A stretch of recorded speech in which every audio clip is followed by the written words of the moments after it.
Alors, je te propose qu'on passe à la lettre N, la Nigrido et son tunnel créateur. Les alchimistes avaient leur modélisation de l'œuvre spirituelle. Œuvre au noir, puis au blanc, œuvre au jaune, puis au rouge. Douloureuse, crucifiante, toujours trop longue, la Nigrido éprouve d'abord l'homme pour une nécessaire transformation par la profondeur. Alors, cette œuvre spirituelle, comme tu la qualifies, avait quand même pour but la résurrection ici-bas, la transfiguration du corps et la recherche des secrets de la matière. On pourrait la résumer aussi par les deux propositions suivantes, celle de la spiritualisation du corps et celle de la corporification de l'esprit. Dire aussi qu'à son terme, elle visait l'éternité.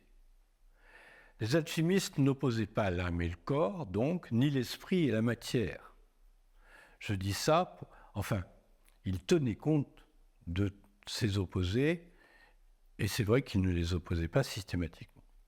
Je dis tout ça pour que la mention du caractère spirituel de l'œuvre n'égare pas. Je reprends ta proposition de considérer la Nigredo, c'est-à-dire l'œuvre au noir, comme un tunnel. Le choix du terme est pertinent et il correspond d'ailleurs à de nombreuses occurrences oniriques. Le tunnel est un passage. Ce n'est pas celui de la mer Rouge, car les eaux ne s'écartent pas si vite lorsque nous sommes en Nigredo. L'œuvre au noir est souvent un engloutissement et elle s'accompagne d'états d'âme plutôt moroses. Les alchimistes se réjouissaient de l'obtention de cette première couleur.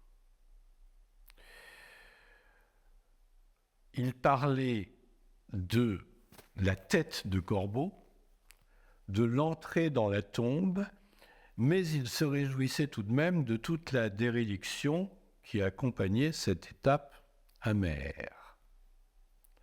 En termes modernes, cela signifie en effet que l'inconscient va dicter sa loi sans ménagement pour nos pudeurs, notre goût du confort, notre aspiration à la pure quiétude, etc. La Nigredo, c'est le temps des illusions perdues. Mais si ce n'était que cela, c'est aussi un temps où tout l'être est éprouvé. Âme, esprit, corps. Et ce dernier, le corps, ressent bien le poids de plomb de la tristesse, de l'angoisse ou de l'impuissance. C'est un temps de labour par des affects violents. C'est un temps de tremblement de nos terres et de nos maisons dans un chaos pulsionnel et des afflux d'énergie difficiles à endiguer. C'est un temps de surpression ou de dépression que l'on doit espérer créatrice, néanmoins. Dans les rêves modernes, l'enfermement dans la tanor c'est le four, c'est la fournaise, pour y subir une œuvre au noir est souvent figuré par le camp de concentration, comme j'en ai donné des exemples dans mon premier ouvrage de clinique, Le travail des rêves. Nos camps à nous sont surtout psychiques. Nous sommes torturés dans des rêves et des visions, puis par des affects correspondants. Quelle est la participation souffrante de notre corps ou de nos corps à ces opérations ? Je préfère laisser la question ouverte. Mais répondre tout de même qu'en Nigredo, la souffrance concrète et pas seulement morale va affecter ceux dont la constitution est trop fragile, ceux dont le corps ne s'est pas développé dans le meilleur environnement possible et qui doivent néanmoins, après, on va dire, une analyse complexuelle, se lancer dans une analyse d'individuation qui est beaucoup plus profonde.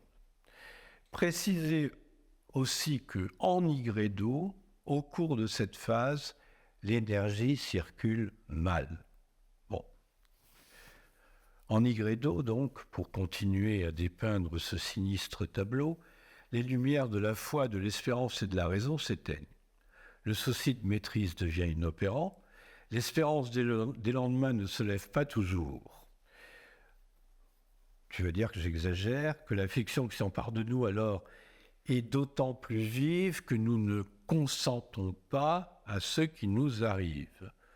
Le dévoilement de nos ombres, la destruction complète de nos étayages, l'expérience d'un vide sans devenir apparent, la rencontre de l'ombre du monde. Et je te donnerai raison. La fiction qui s'empare de nous est d'autant plus vive, et la souffrance que nous ressentons, que nous ne consentons pas à ce qui nous arrive. Oui, mais quand même. Il est évidemment préférable que cette œuvre noire advienne dans le cadre d'une analyse. Même je pense qu'il n'est pas possible de la vivre autrement. Car pour la vivre, il faut être accompagné par un ou par une aînée qui connaît cet état pour l'avoir traversé, ce qui l'a rendu capable de le contenir et de tempérer la panique de celui ou de celle qu'il conduit, qui l'accompagne. Tout ça ne va pas encourager ceux qui aspirent à la félicité du développement personnel. Entreprendre une analyse profonde, c'est bien autre chose. Oui, a-t-on vraiment le choix d'entreprendre cette analyse ou de s'y soustraire? Est-ce qu'une Nigredo... La question, c'est est-ce qu'une Nigredo est un passage obligé dans toute analyse? Je ne sais pas. Si celle-ci est approfondie, par contre, c'est-à-dire si nous consentons à nous laisser profondément travailler par l'inconscient, j'aurais tendance à répondre oui, on n'échappera pas à la Nigredo. Est-ce que la Nigredo n'est qu'un temps de désillusion et de déception? Est-ce qu'elle s'accompagne forcément de difficultés ou de désordres somatiques? Faut-il une robuste constitution, un appareil psychique relativement bien construit? Sans doute. Mais, il y a toujours un mais, toutes nos précautions thérapeutiques ne seront pas toujours respectées par l'esprit des profondeurs, par ce qui vient lorsque l'urgence commande.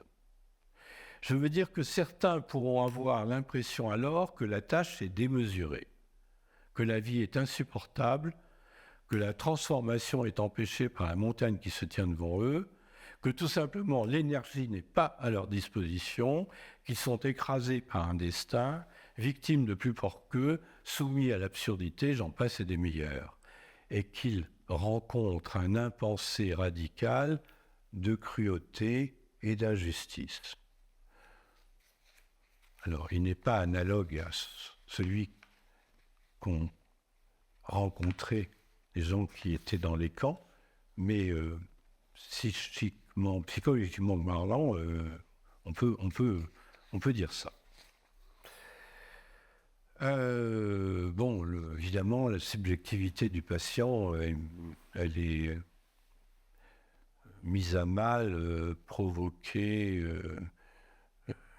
elle se cabre en Nigredo, elle supporte mal. La subjectivité du patient supporte mal d'être sous l'emprise de la face obscure de Dieu, de sa main gauche, pour reprendre l'expression de Clément de Rome qui disait Dieu a une main droite et une main gauche.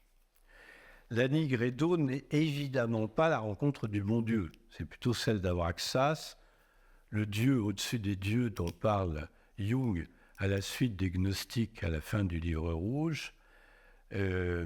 Abraxas, dont Philémon, le spiritus rector de Jung, lui enseigne le caractère redoutable. Je dois leur enseigner le Dieu qui dissout l'union, celui qui fait se dissocier tout ce qui est humain, qui crée puissamment et détruit avec force. On n'a pas trop envie de le rencontrer, évidemment, c'est vrai. Hein? Tu as également évoqué le fait que cette dépression pouvait être créatrice. Oui, alors ça, c'est ce qui fonde une espérance clinique. Hein. Quelle est la longueur du tunnel? Que se passe-t-il de souhaitable lors de cette nuit de l'âme et selon cette maltraitance du corps qui puisse justifier l'appréciation des alchimistes? Qu'est-ce qui les amené à considérer que l'obtention de la couleur noire était un premier résultat? Et pourquoi vénéraient-ils leur dieu obscur, qu'ils appelaient la materia prima, ou l'aqua permanens, qu'aujourd'hui on appelle la dynamique de l'inconscient? Qu'est-ce qui justifierait aujourd'hui notre confiance dans la créativité et l'opportunité des opérations de l'inconscient dont nous sommes l'objet et les victimes plus ou moins consentantes? Quel est l'intérêt du sacrifice? Doit-on croire que la mort est le grand arcane, qu'on ne fait pas d'omelette sans casser des yeux, que la nature est un processus continu de destruction créatrice, que les métamorphoses de l'inconscient nous modèlent? Eh bien, faisons-nous l'expérience. Quel est le sens du mythe chrétien renouvelé par les alchimistes? De cet abandon de puissance, de cette exécution, de la descente aux enfers? Et pourquoi le mythe chrétien parle-t-il de résurrection? Si je devais répondre d'un cœur léger à toutes ces questions, je serais un imposteur. Il ne suffit pas d'appeler Jung et les alchimistes ou la mythologie à la rescousse. Certes, le chaos est une origine, le conflit est le père de toutes choses, comme disaient les Grecs. De telles hypothèses heuristiques sont nécessaires, mais sont-elles suffisantes? Je ne peux que témoigner et dire, faites-en l'expérience, mais n'y allez pas tout seul. Et je cite Jung, c'est dans la crainte et le tremblement que vous devez aller dans les profondeurs, et n'y allez pas seul. Les profondeurs voudraient vous avaler. Faites-en l'expérience et conservez la foi. L'inconscient nous opère. Le plomb de l'ombre traversé et bien assumé se transforme en or. Ce qui ne nous tue pas nous rend plus forts. Il y a un autre sauveur si nous le consentons à le laisser œuvrer en nous. C'est la nature, avec un grand N. C'est le processus déroulé par l'inconscient.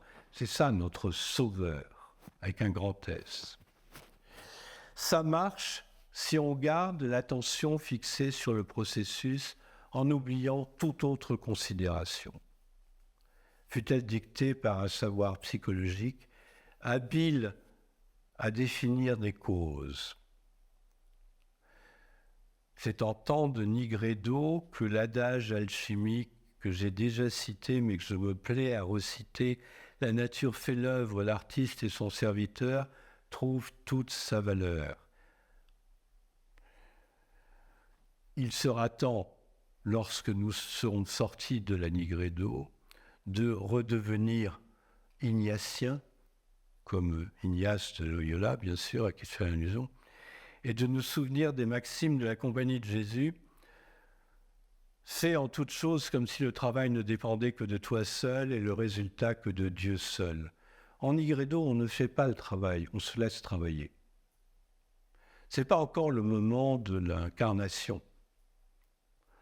Le Nigredo, c'est un moment de destruction créatrice.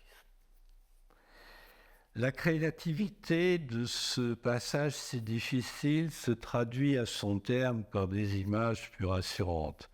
Les portes s'ouvrent, une blancheur est obtenue, un oiseau s'envole.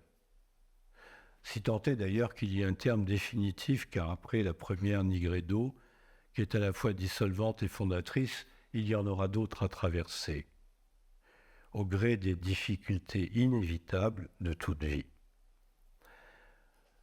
Cette fin de Nigredo se traduit par un allègement, un début de respiration nouvelle, un détachement de ce qui n'avantageait pas la vie. Voilà.